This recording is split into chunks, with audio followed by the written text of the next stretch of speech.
Good morning, YouTube. I wanted to introduce everyone to another web fiction author who happens to have a printed book.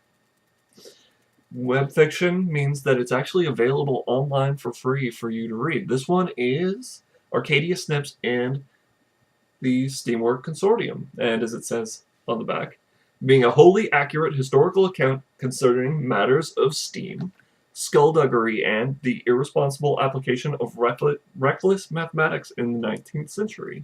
This is a review of Arcadia Snips and the Steamwork Consortium by Robert C. Rogers. Arcadia Snips and the Steamwork Consortium is a rock-solid, hilarious foray into a steampunk dystopian alternative past.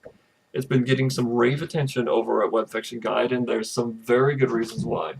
Keep reading and you'll understand. Well, keep listening, at least. What a calculating beast is man.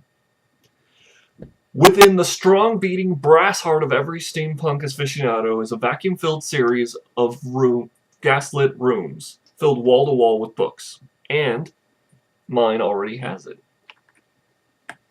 Arcadia Snips and the Steamwork Consortium is a tour de force of the silly fixed with the macabre, the scabrous copper tinge of blood mixed with the slapstick and strange. It manages to wind the dizzying height of humor and edge it aptly with careful cuts. From the first chapter, and the chapter that hooked me, it makes its lighthearted swipes at the imagination and drew smile after smile. At first, the steampunkish metaphor and simile seemed heavy-handed, overwrought in fact, but soon they became fuel for the whimsical engine of my delight. Victorian attitudes abound in the Brass City, a dystopia in its own right, but not in our future, but our accidentally forgotten alternative past. A place where villains and heroes alike have almost cartoonish bearing, on a world that manages to tempt suspicion of disbelief with daunting and brazen attitude, but never ceases to both enchant and frighten at the same time. This tale has left me in fits of goose-flesh laughter more than once. Expect strong humor mixed with the oil and grease of industry. Expect grand legerdemain run through the cogs and wheels of progress and chewed up by clever antagonists, incompetently competent protagonists, and even a bit of social commentary about Victorian attitudes about gender wars.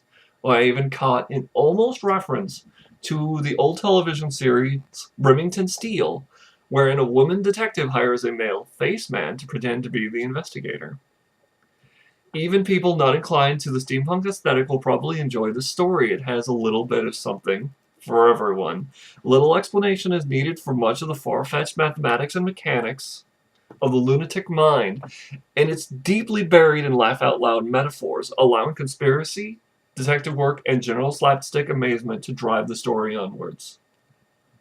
And, of course, you can find it online, and I'll leave the link in the bottom, and I hope that you enjoy it as much as I have. Good night, and good dreams.